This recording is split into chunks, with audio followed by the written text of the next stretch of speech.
But I'll tell you what, I ran into some challenges that men probably would never have to deal with.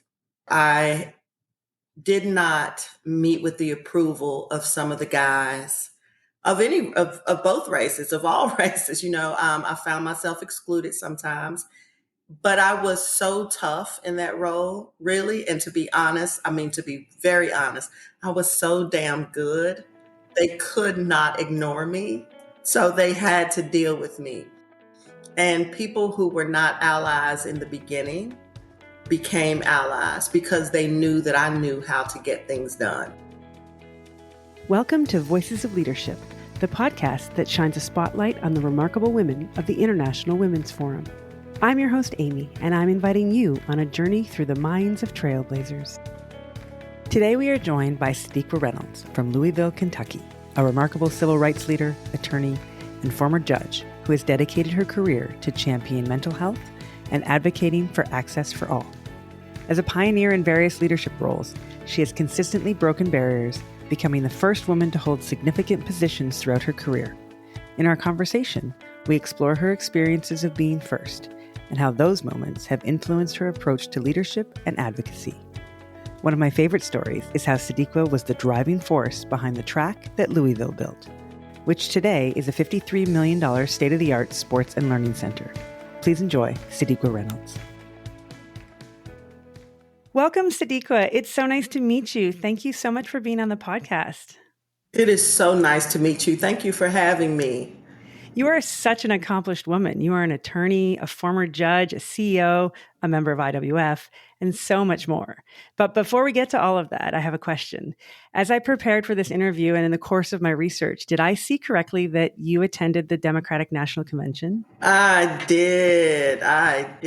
Wow. What was that experience like? It was amazing. The energy was absolutely fabulous. The place was sold out. It was really standing room only. Upstairs, you could not find a seat. In fact, there was a little tension around seats in the space just because there were so many people there. I think they give out a number of passes and they expect some folks not to show up. And in this case, everybody showed up.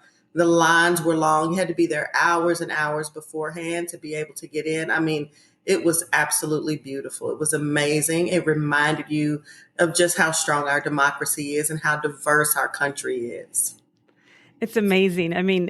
I'm from Canada and we don't have political events at that scale. So to watch from afar is always so fascinating. Yeah, understood. It was great. You would have loved the energy, I'm telling you. You would have. I would have. It looked fantastic. Anybody who loves America would have loved the energy. All right, let's talk a little bit about you. Can you tell me how you got involved in IWF? And can you tell us a little bit about your chapter? Oh, absolutely. So I'm in Louisville, Kentucky, and I have been involved with IWF for, I'm going to say maybe 4 years, I think. I was recruited by one of the members, and I thought, yeah, this is an opportunity to engage with some other wonderful, smart business women in my community and beyond. Why wouldn't I take it? And so we've got a really strong chapter. In fact, right now we are organizing an event called Meeting the Women Leading in Bourbon. So we have this event coming up in November for IWF members only and their guests. So it's pretty exciting. I'm co-chairing that event with one of my colleagues in the organization. So it's really exciting.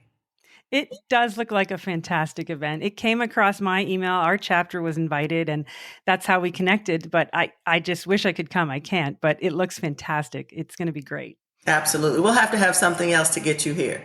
That's right. I would love to visit. Absolutely. Please come to Horse Country.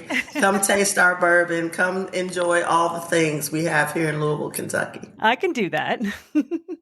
That'd be great. So you, like many women, have had many firsts. You were the first woman to serve as president and CEO of the Louisville Urban League, the first African-American woman to clerk for the Kentucky Supreme Court, and the first African-American to serve Kentucky as its inspector general. What were your experiences like of being first? Great question. In the case, it's been different each time, honestly. In the case of the Supreme Court, I had the opportunity to intern first for Chief Justice Stevens. That's the way he did it. He had an internship first, and then if he liked you, if he felt like you were capable, then he'd hire you for his as a clerk. And it was a wonderful experience. And also, you are very much aware. If you look at all the other clerks, I mean, the year I clerked, there was no person of color anywhere to be found. There was so much honor in being the first woman to hold that position. Gary Payne, actually, who was a judge and who later became a judge, was the first person to actually clerk for the Kentucky Supreme Court, first Black person. But I was the first Black woman, and you feel some pressure. You want to do a great job, and I think that I did. I love my colleagues; they love me, and we had just a wonderful experience. But you recognize every day, all day long, you are not just the first, but you are the only in that moment. There was a Black man who cleaned the building. That was it. So it's interesting. I hadn't even thought about that for a long time. Being the first woman to run a civil rights organization here in Louisville, it was to me like not remarkable, but everyone else felt like it was remarkable. So I owned it and I leaned into it. But really, because of the work, I think it was just such an important role, and I was so proud to have it again. But I'll tell you what, I ran into some challenges that men probably would never have to deal with. I did not meet with the approval of some of the guys of both races, of all races. I found myself excluded sometimes, but I was so tough in that role, really. And to be honest, I mean, to be very honest, I was so damn good. They could not ignore me. So they had to deal with me. I love it. And people who were not allies in the beginning became allies because they knew that I knew how to get things done.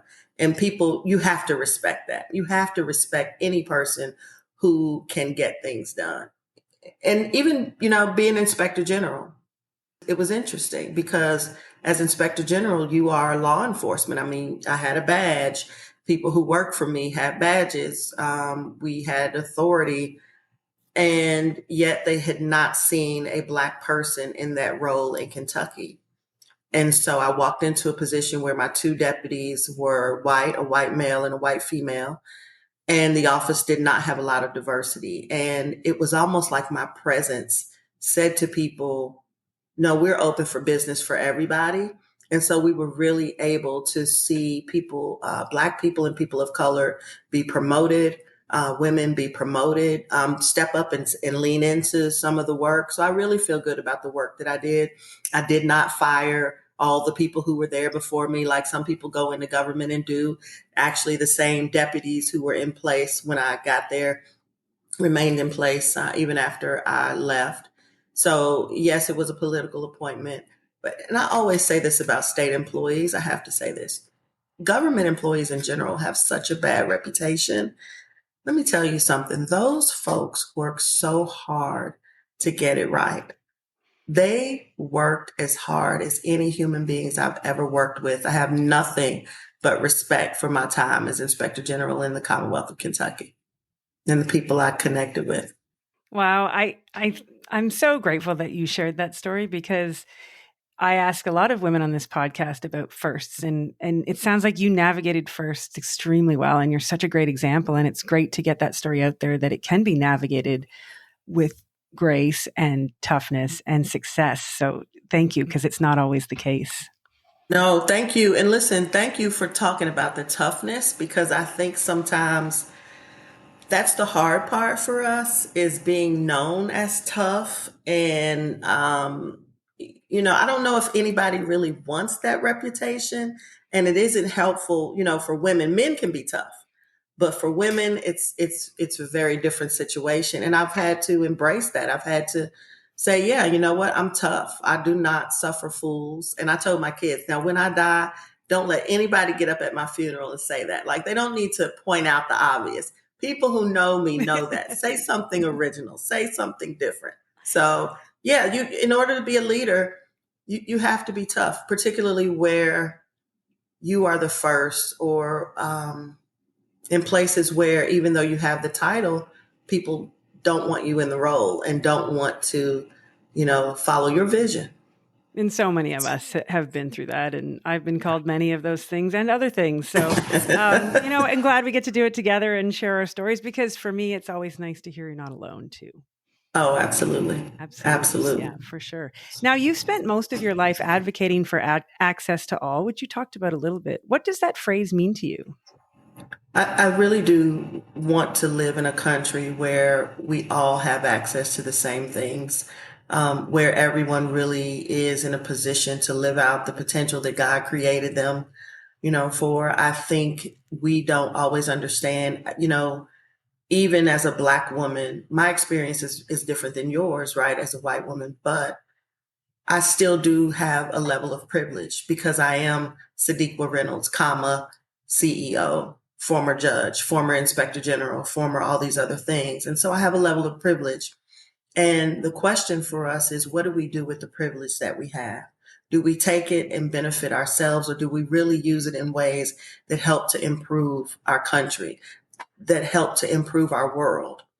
And for me, my life has been about helping everyone, people who will never be invited into rooms that I have been able to enter, to be able to speak for them, to be able to fight for them, to be able to raise issues that concern them, and understand that sometimes those issues aren't aligned with what is in my best interest.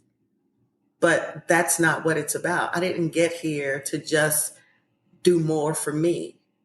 My goal is really to make the world a better place for my daughters and for their friends and for young people that I don't even know, and for senior citizens that I don't know, because I think children and seniors are just forgotten all over this world. We don't honor them in the way that we should. And so to me, justice should be equal. Access to health care should be available, all of the things, every little thing. My garbage, it should cost me the same amount as it does someone in a poorer zip code. I don't understand why when I moved downtown in Louisville, Kentucky, my car insurance went up. When I lived in a wealthier zip code, my car insurance cost one thing, and then I moved and it cost something else. That doesn't make sense to me. I don't think that's fair. I think our country needs to respond to things like redlining. If we know we have created situations where we have laws and rules and policies that keep people from living in certain areas, we have to be intentional about correcting those things. That's why, to be honest with you, this current attack in the U.S. on DEI, diversity, equity, and inclusion, it concerns me deeply because there are so many wrongs that haven't been made right.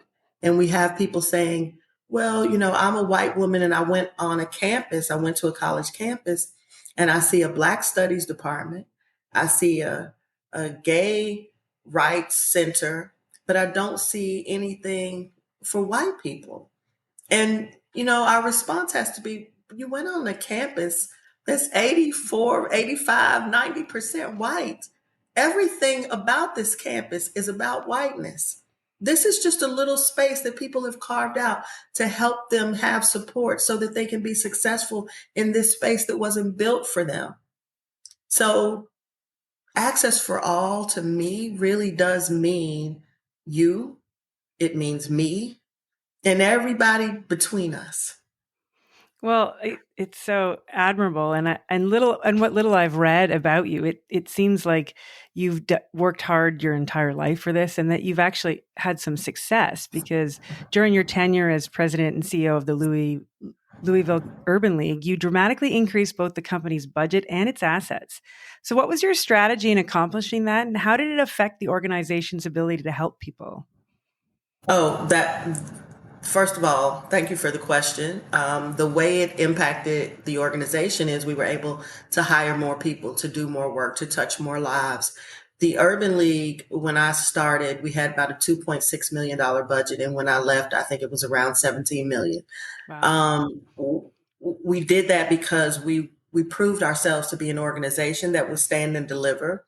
We proved ourselves not to be a divisive organization, but to really be very, very good about speaking truth and being powerful and getting things done and serving people wherever they were. So, as an example, when COVID hit, we were still in the office, and I remember saying to my team, I don't really know exactly how this is going to impact us. I don't know if we can work. I don't know if we have to be around people. I don't know what's going to happen. But I I knew we had to do something. And we saw other nonprofit organizations closing their doors and kind of everybody going home. And because of our status and stature in the community, instead of being allowed to go home, we had hospital officials calling to say, we need you to open your doors to allow for COVID testing. We need you to go on the news and to take your vaccine because your community doesn't have a lot of trust. And so we need you to do it, so people will trust. And I was like, okay, okay. First of all, I don't like needles in the first place. So this is a really huge ask. But I think what we were able to do was serve. People saw us serving. They knew no matter the barrier, the Urban League was going to get it done. And that was in large part because of the team that we had there. I had a wonderful, wonderful group of talented people who were so committed. And so when you do good work, people give because they trust that the work is happening. They trust that the people are being taken care of. So we focused on jobs, justice, education, health, and housing. And so the budget just grew. But also, under my leadership, we built a $53 million sports and learning center. And we built that on land that had previously been contaminated by, old runoff. There was an old tobacco plant there. And that tobacco manufacturing company has never donated any money yet, by the way, which is so frustrating to me. But anyway, so the land was contaminated for years. It just sat there more than 10 years. And we won the right to develop the land. And to do that, we had to raise a lot of money. And there was an amazing outpouring of community support and love. What I love most about that project is we crossed political lines. So we had Democrats and Republicans who said, we support this and we're going to help. And so the first $10 million invested in the project came from government, and we had a Democratic mayor, Republican council members, and Democratic council members. So I love that. And even in donating to the facility, we had people who were in the hospital who lived in the community. And we had one woman who donated $5 a month. And then we had people who could give 3 million. So I always say that space that we built is where hope lives. Like that's where hope always will be. And our community has suffered through COVID like every other community in this world, right? We suffered through Breonna Taylor, and we continue to go on. And even where we really disagreed and we really had some really tough times, we still had one place where we were able to find agreement, and we got that project done. So I'm really, really proud of that. You should be. I mean, that's pretty much the first thing I read about you when I started. No, really. I mean, the Norton Sports and Learning Center, it's such a heartwarming story. It was so inspiring just to read about it. And it's such an accomplishment what you were able to do locally, not only raising the money, but building the facility that you've built for everybody. Can you tell us, I know that it was vacant land and that you saw an opportunity, but really what motivated you to do it? Yeah. So I took over as CEO of the Urban League, and I'm in this role and I'm so excited about it. And my office was located at between 15th and 16th on Broadway. And 2 blocks down, there was going to be this big development at 18th and Broadway. That project fell apart and it went away. Okay, that happened. Then this project at 30th and Muhammad Ali, that's where the sports complex is now. But there was supposed to be another development. And so I was doing everything I could to support that development.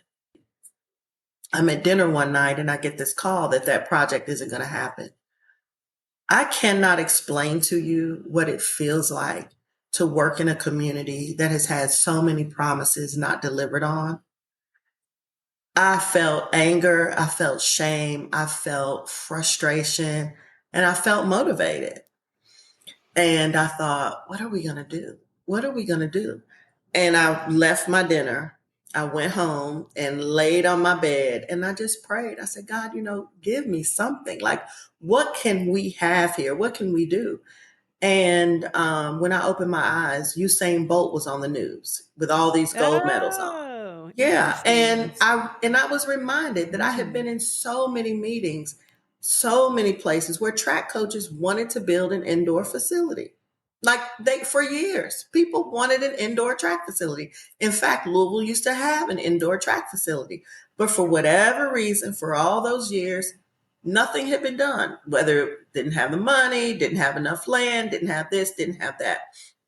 And so here we had the perfect storm and we got it done. And I think what actually motivated me, for me, I could have built a track. I could have built something, anything to keep that land from sitting vacant for another 10 years, another 5 years. And I felt that I don't know if I can, it is shameful to me to lead a civil rights organization, to be 15 blocks from contaminated land and not be trying to figure out how to develop it. The people I serve deserve better than that. I deserve better than that. And so that's how I saw it. And to be honest with you, when I said, okay, let's build a track, I was saying that, and by let's, I mean, let me find somebody else to do this and I will follow them and I will help. Because actually, I called the sports commission because at the time, I misunderstood their role. So I thought it was their job to build sports things. I did not understand that when I opened my big mouth, that people would say, "Oh yeah, let's do it. Go right ahead, and You go you go right ahead, ahead. and we'll be here." And then in some cases, they said, "We think it's absolutely ridiculous, and we're not going to help you. We won't be here, and we think you're going to fail." And people said that very much to my face. I cried a lot. And Oh, this is the thing about leadership sad. that we never get to talk about our own vulnerabilities and how hard it is to when people say no and you've got a good idea, when you can't get everybody lined up with you, the hits that you take. We do a lot of public celebrating, but we don't do enough of publicly telling the stories of the valleys. We post pictures and photographers are usually present for the mountaintop experiences, but people do not see the valleys. And so it's almost like I feel about leadership how I feel about marriage, right? You only hear the good parts. So if you have a marriage and then you get into this huge fight, you think, well, this isn't supposed to be this way. They don't advertise the pain of it, just advertise the good parts. That's right. I agree with your leadership analogy because everybody says, oh, it's okay to fail and everybody fails. We don't ever actually articulate what those are and we're not comfortable saying them out loud. So it's always nice to hear that you did go through struggles. And I mean, I'd like to also call out, obviously, I haven't been to the facility, but it's not just a track, it's like a whole complex. And my understanding is that US track has trained there and things like that. Is that correct? Oh, we've had Olympians there. It is a state of the art facility. It's one of 9 facilities in the country that have a bank track. So we have a hydraulic floor. Wow. It's the same material that the Tokyo Olympics were run on. We've got an indoor and outdoor. We've been on ESPN 3 times already. And we've only been open for not even 4 years yet. I mean, we've got a highway. We've got a sign off the highway. We're impacting the economics of our community and our city, our state. Like, we are bringing tourists here. Tyreek Hill, who is known as the cheetah, the fastest guy in football, he ran, set a record there. Some of the Olympians actually who just competed, they have competed and run in our facility. One of the women set a record in our facility. Like, we are tough. We are great. And it is beautiful. It is beautiful. I want you to come. I You do. have I to want to come see come. it. And now we even have a clinic, a senior health clinic that was built next door. It's on our campus, but it's right next door to the building. So in so many wonderful ways. Now we're starting to have soccer. So I want to develop soccer fields. It's like the gift that keeps on giving, and also it's the work that never ends. You know, which is another thing about That's leadership. right. Sometimes you can be a prisoner of your own success. Yes, you can. But it sounds amazing. It sounds absolutely amazing. And so let's move from the physical more over to the mental. You're involved with and advocate for a variety of issues, one being addressing the stigma of mental health. So, why is that issue important to you? Thank you for the question. For so many reasons, I think our community does not want to. I think there's so much shame in suffering from mental illness, from depression, which is a mental illness. And I think that stigma is not just in the Black community, it's in all communities. We talk about pipelines, educational pipelines all the time. I think we really need to be working harder to attract more people into the mental health field because our young people are suffering. Everybody, people are really suffering, and more we're seeing it. Personally, my mother suffered from depression, and as a result of that, ended her life. It is it's, that's one of those things where I just don't want anybody else to have to go through that. I just want people to get help. And especially all of these phenomenal, like, super women out there, which my mom was. She was smart. She was funny. She was pretty. She was fun to be around. She was a fabulous mother. I mean, she was fabulous in a million ways. Her friends loved her. Her coworkers admired her. I mean, she was great. And because she was seen as all of these wonderful things, and especially known as being a strong woman, I think that she could not say, I'm drowning right now. And I think she told her story to a few people here and there. Like, she had close friends who knew this piece and some friend who knew this. And afterwards, you kind of put it all together. But in the moment of the pain, she did not feel like she could say help, and I think it cost her, it cost me everything I love. And so I try to make sure I'm being an advocate to help others speak about the pain they're in, to speak about these valleys that we have, right? There, you don't have to stay there. But if you have those valleys and you can't find a way to climb out, you need to know you're not the only person who's been there.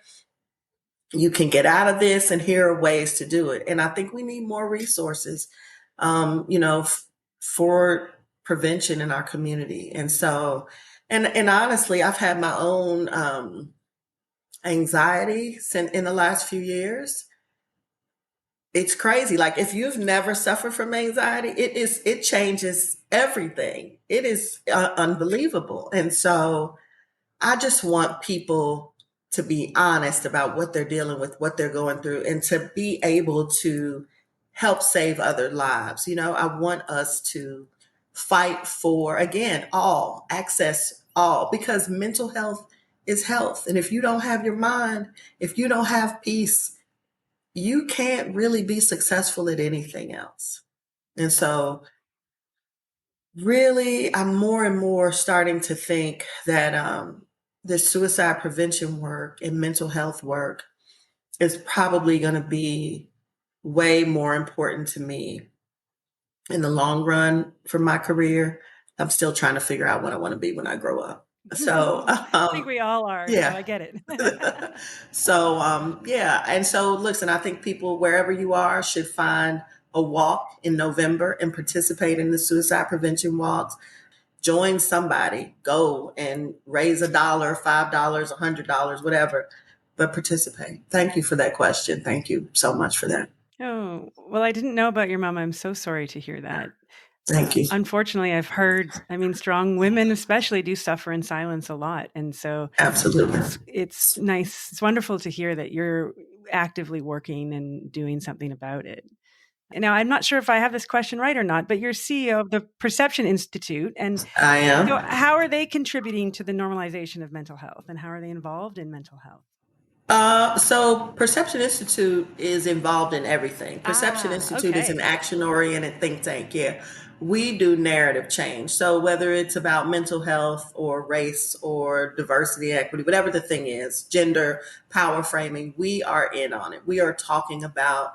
We try to help people think about how to talk about the things they care about, and also how to deal with their own internal biases. How do I if I recognize the thing that I am doing that is automatic, right? If I some because we all have these things that we do automatically, and some of those are good; they save our lives. And then there are some of those things that we do in a way that excludes others. And so, how do we get away from that? How do we create a world where everybody belongs, where there is no other, where I understand that Amy from Canada is belongs here in the same way that Sadiqa from Kentucky belongs here. And so that's the work that we do. So I'm proud of the work we do. Right now we're focused on doing PSAs. We're a 501c3, so we don't tell anybody who to vote for, but we want people to vote. We want to make sure people are getting out and getting engaged and understand the power of their voices, regardless of their station in life. We do some work around goal framing and understanding that the way we talk about things, the way we talk about ourselves, the way we talk about each other, it matters. And so, how do I inspire you as opposed to scaring you to death and preventing you from actually doing the next thing that we need you to do, whatever that next thing is? And so, that's some of the work. We've just done some racial ideology mapping where we're going out across the country and surveying people to understand their relationships and what those relationships mean to how they might decide to vote or how they feel about people of other races because of their relationships. So we do a lot of wonderful work. Our board chair is John Powell, who is the founder of the Othering and Belonging Institute. So he is a very courageous man who says things that, there are not a lot of people who have been able to find a way to speak out on some of the horrible things that are happening in the world right now. And he has found a way to do that. So it's very, very interesting work, good work. Oh, one more thing. I have to say this. So we have these amazing jury videos that just, we're using across the country and allowing judges to use and just to talk about jury service and how important it is and how important it is for us to leave our biases at home and to just come into the space. So a lot of good stuff. Sounds like a fascinating organization. And I have to say, often think tanks aren't able to disseminate their information to the community. You seem to have bridged that gap. That's very interesting. Thank you for saying that. That is one of the things we're known for, translating. Oh, So we don't okay. just do the research, but we Yeah. try really, really hard to translate the data. And what I love about it is more than anything, we are searching for ways to show the humanity of people who may disagree with my beliefs, but they're still human. They still have a right to their dignity. And I absolutely think that is the right way for us to go. That's the right way to move.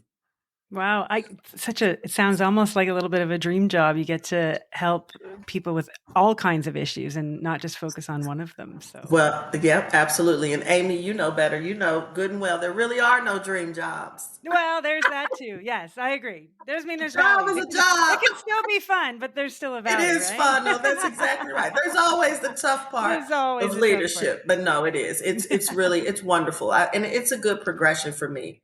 I never imagined that I would leave the Urban League. Honestly, I just it was amazing, and I all of a sudden I was like, I cannot continue to lead in this way every day, all the time in community like this. I need to pull back some because I just had no boundaries.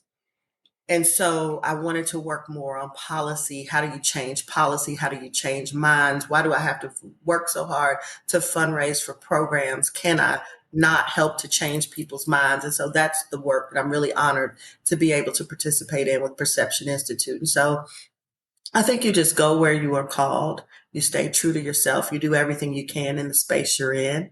And you just serve and you serve until you don't anymore. True, very true. So, we've talked a little bit about your firsts and, your advocacy and your time at the Urban League. I'd really love to know, what is your inspiration and motivation to keep driving for change? Here's what I say to myself. You're asking me what's my inspiration. At 3 in the morning, I was saying to myself, why can't you just shut up? Why can't you just stop? Like, stop making your life harder. Why do you always want to fix things? What is wrong with you? Why can't you just? So you see it that way. We have our perspectives. Thank you for that narrative change. I will try to work on seeing it the way you do, because right now, I really do think, and there are people who would disagree with me about this. It's funny. I just have this at my core. I want fairness.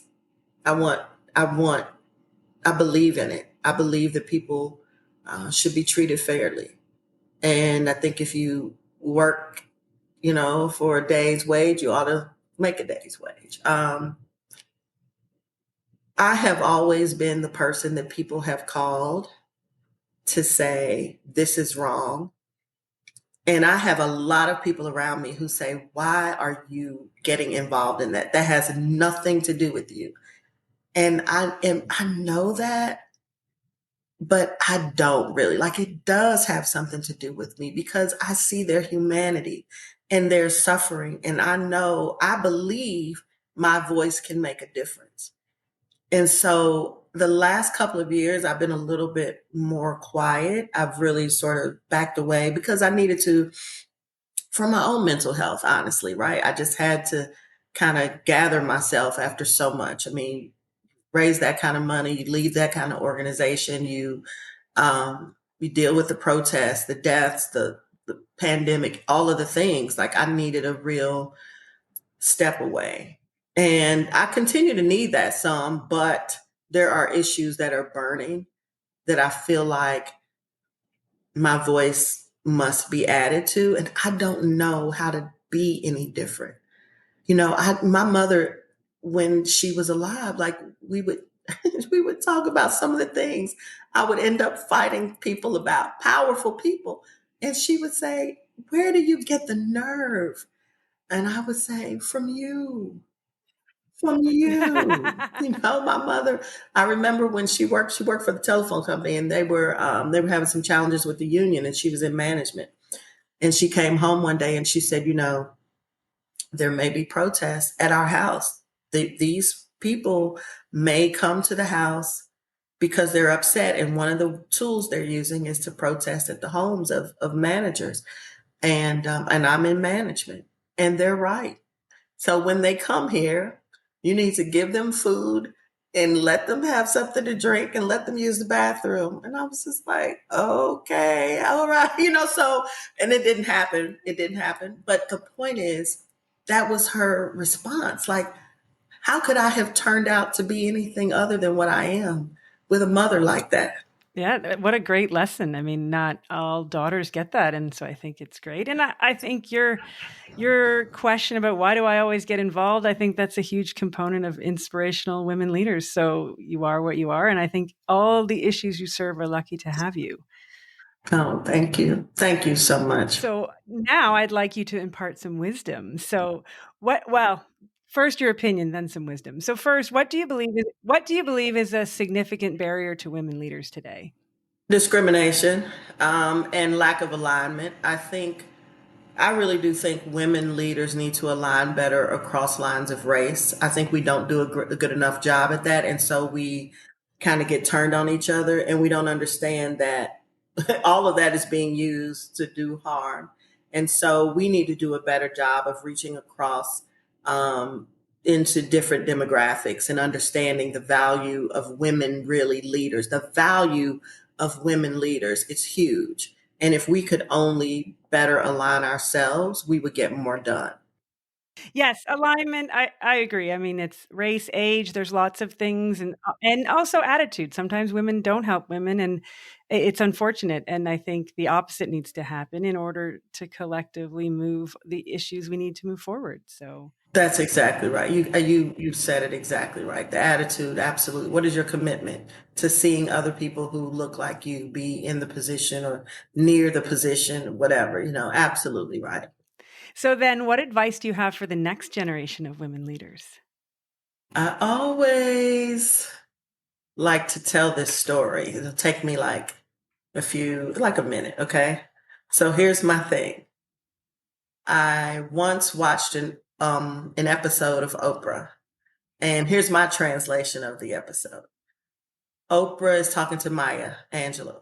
Miss Angelou says, I was at home in my bed one night and all of a sudden, I heard the door opening and I hear this door.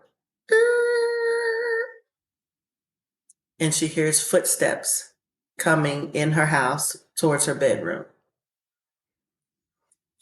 And she leans over and reaches into her nightstand and she pulls out a gun and she says out loud in that powerful voice of hers, is this what you are willing to die doing? Then there's a pause and she hears the footsteps going the other way. And then the door. And I think we all, on a regular basis, have to ask ourselves if we are engaged in the work that we are willing to die doing. And when the answer is no, we need to find new work. Wow, that is very powerful. I've never heard that story. It's such a honestly, I can't even relate to it, but it's very inspiring and it's very obviously, as always, everything I've read about Maya Angelou, words of wisdom, right? Yeah, absolutely. And I hate the gun part, but you know what? It You makes gotta, it makes it it is that what it more is. poignant, though. I think Exactly. if you can do it, then you should be able to do it in your daily life without too That's much trouble. exact. There you go. That's the lesson. That's the lesson Oprah wanted us to have. That's the lesson Miss Maya wanted for us. We Yes. figured it out. Good for We us. figured it out. Absolutely. Well, Sadiqa, thank you for taking the time today. I have enjoyed getting to know you, hearing your stories and your journey. You are truly an inspirational leader, and I am thrilled that you are continuing your work in all aspects of life. Thank you so much. What a pleasure to meet you. Thank you for having me. It's really been an honor. Thank you.